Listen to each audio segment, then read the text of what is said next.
Page 10, Grandma got run over by a reindeer. A long title. 4/4 time. Key is C major, no sharps or flats, all the white keys, and eighth notes galore. We've got eighth notes all over the place. Let's look at this. In the right hand. 1 and 2 and 3 and 4 and 1 and that's tied, so hang on to it until beat 3. 1 and 2 and 3, and you come up on 3. Next line, 1 and 2 and 3 and 4 and 1, and again you come up on beat 3.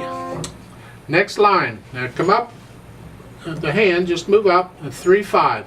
1 and 2, and this is just a real light wrist motion here. I'm not using the fingers, I'm using the wrist. 2.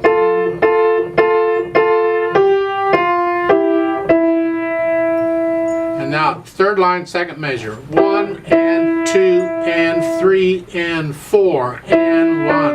So you got on the last eighth note is and. 4 and 1 and 2 and 3. And then cross over to get the B. Like so. That's fine.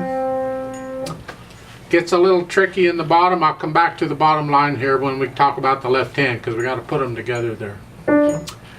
Top of page 11. You got 1 and 2 and 3 and 4 and 1 and, etc. Second line, look out. 1 and, you're coming in on the end of 1. 1 and 2 and then reach up, second finger on the E. 2 and. So you're here and then here. That's okay, and then you lift up for the third beat and come back down, put your fourth finger on the F. You gotta cross over the thumb again. And that's basically what it is. Over on page 12 is more of the same stuff you've had. There is a repeat sign on the second line on page 12, which would send you back to the beginning. Then you do all again. And then in the last, on page 12, the last 3 lines, well, the third line isn't bad, fourth line isn't bad, and the last line isn't bad either, except for the last measure. So let's talk about the last line here. On page 12, you're here. So it's 1 and 2 and 3 and 4, and cross over the thumb, 1 and 2 and 3 and here is fine. On the left hand, at the beginning, that's 1 and 2 and 3 and rest, and 1 and 2 and 3. Right there in the second measure. The quarter notes are fine, but when you get to the eighth notes, you see the last 3 eighth notes are slurred. Try and lift up between the C and the G on the eighth notes. So those last 3 eighth notes are by themselves. So it's a lip, ba da da. So here.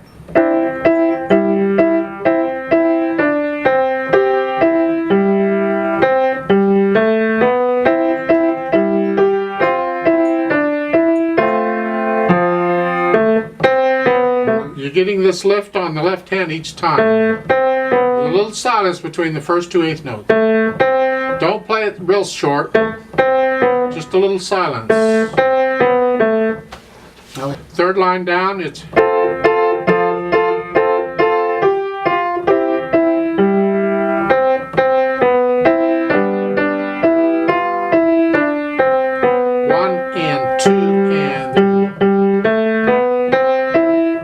last line, let's talk about this. You got 1 and 2 and.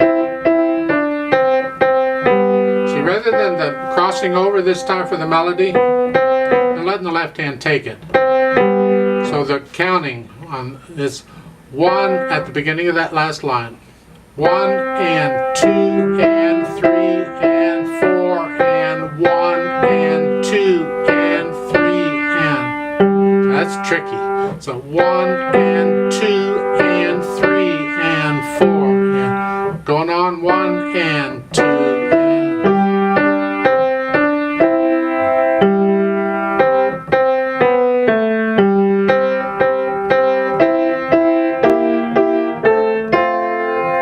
Third line.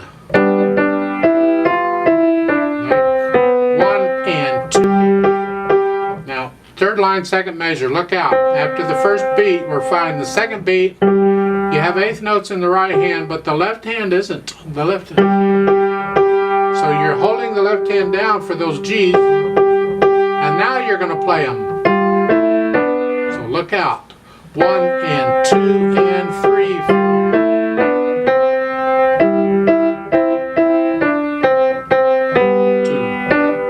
This rhythm before. 1 and 2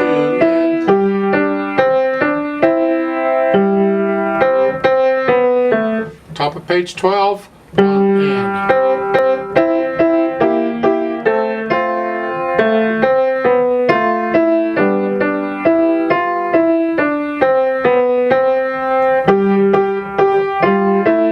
and then you repeat back to the beginning and do it again. Let's go on. Third line on page 12. 1, 2.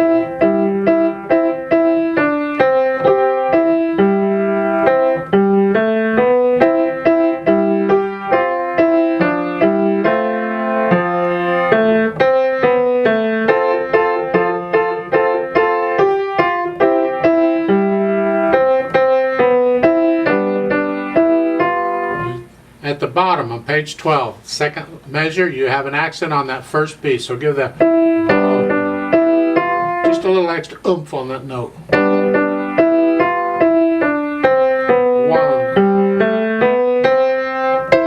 There at the end. And the last measure, I don't know why they put an accent on the C. If I'm going to accent that, I want an accent on the other. I want an accent there too, is my feeling of it. I want an accent here if I'm going to do an accent at all. Now this thing has 3 verses. You see 3 sets of words on this. So when you get to page 12 on that repeat sign, you're going to keep repeating however many times you have to until you get all the verses you want to sing. In other words, you'd play all of that 3 times. When we do the play with me, I'm not going to repeat it at all because of the page turn. But when you do it, you need to do the page turn. Well, if you're doing a page turn and you're reading the music, how do you get the page turned? Because you can't mess up the beat. You got to keep going. And unless you get somebody to turn the page for you, you got to turn the page yourself. How are you going to do that? Well, we work that into the music. We practice the page turns. We figure it out beforehand. Where am I going to turn this page? Now, when you go from page 11 to 12, it's not so bad because the right hand has a rest. So you can, while the right hand at the last measure on page 11 here, and the right hand is not doing anything, the right hand can turn the page right quick while the left hand plays. And you may have to practice that so you can get both actions going at the same time. That's fine. But when you get to the repeat sign and have to go back, how are you going to do that? Because both hands are busy. There's no rests anywhere. Well, what I suggest you do is you memorize the second measure of the second line on page 12. This one. Just memorize that measure. That way, on the measure before it, here, when you have all this going on, you have a rest in the left hand. During that measure, the left hand can reach up and turn the page back. And then you'll play that second measure on that line on page 12 by memory. And then you're ready to do it. And that's how I suggest you do it. So practice the page turn so you can do this without messing up the beat. That's really important. I've heard people performing pieces, reading music, they do it in the piano club all the time, where the page turn comes along and they'll just stop, turn the page, and I think, yuck, it just ruins it for me when they do that, so don't. Now in the play with me part, I'm going to do pages 10 and 11, then I'm going to stop. Then we're going to turn the page. I'm going to count us in again, and we'll do page 12 without the repeat sign. I'm just going to play through it. Now, dynamic-wise, it says medium loud at the beginning. They don't give you a lot of dynamics, so you get some crescendos in there where you can feel like you're crescendoing a little bit. And they're talking about the melody. Here at the beginning, it's... You have to think about how loud that is. This is a moderately fast piece, but that comes later. You learn the piece first slowly, and then you can pick it up. Because remember, you're going to sing this. How fast are you going to sing it?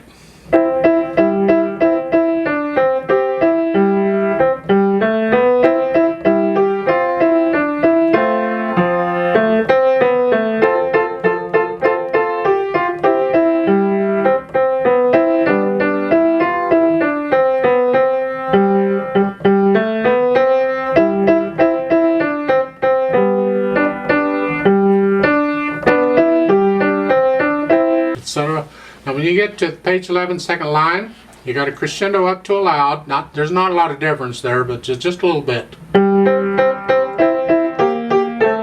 up to that A, go to there.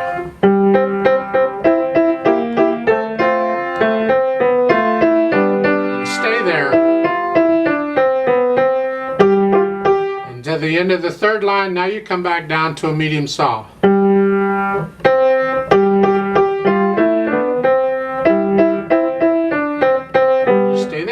And over on page 12, the first line, you're going to crescendo again up to a loud. At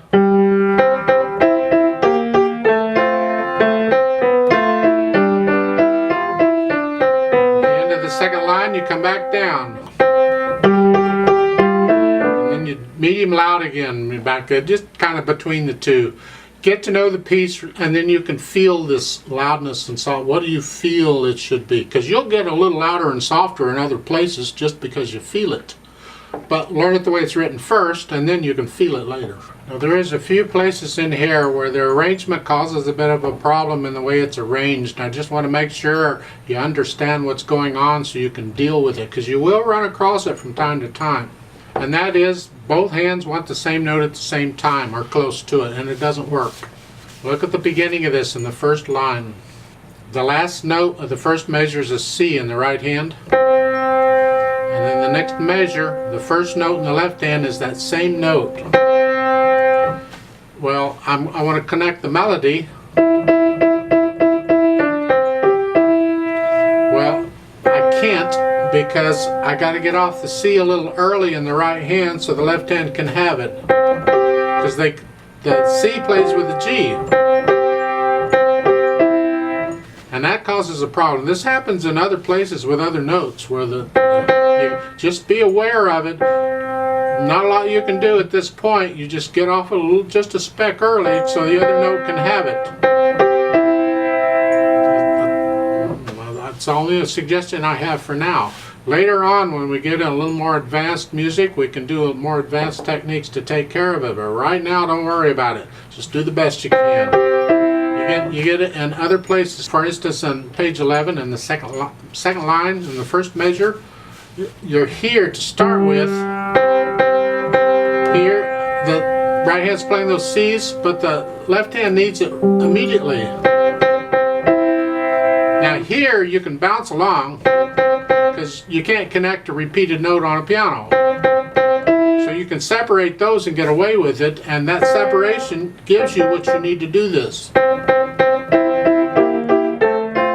So if you do that, just don't connect the notes. And if you want to play this other part the same way, it's up to you. The phrase marking is a phrase. It's not necessarily a slur. See, this is a problem I've been talking about before. When they use the same symbol for different things, how do you know which thing it's referring to? It's hard to tell sometimes. So here, you don't necessarily have to connect these notes at the beginning. And that solves the problem with the other one doing it, because you are getting it off early. You're getting off of it. That works. So if nothing else, do that on everything. I don't know that I would play it all disconnected, because some of it, you're just going to feel, you want some contrast, and it's nice to have some of it smooth. So don't disconnect everything. Figure out somewhere where you can play some of it disconnected and other parts of it smooth. You'll have to experiment with it, and you'll have to make that decision of where you want to do what. If you have a teacher, they'll tell you what they like. If you don't have a teacher, then you're stuck with deciding what you like, or whatever it is. I don't know. I like to go over this really, really slowly with you, and play it together just to check the notes and the rhythms. I'm not doing the dynamics or any of that. So we'll do pages 10 and 11. I'll give us 4 beats, and then we'll do the other page. Just go ahead and put your hands where they go. 1 and 2 and ready and go and.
Stop, turn the page, put your hands where they go to begin, and we'll do this page without the repeat sign. 1 and 2 and ready and go, and 1 and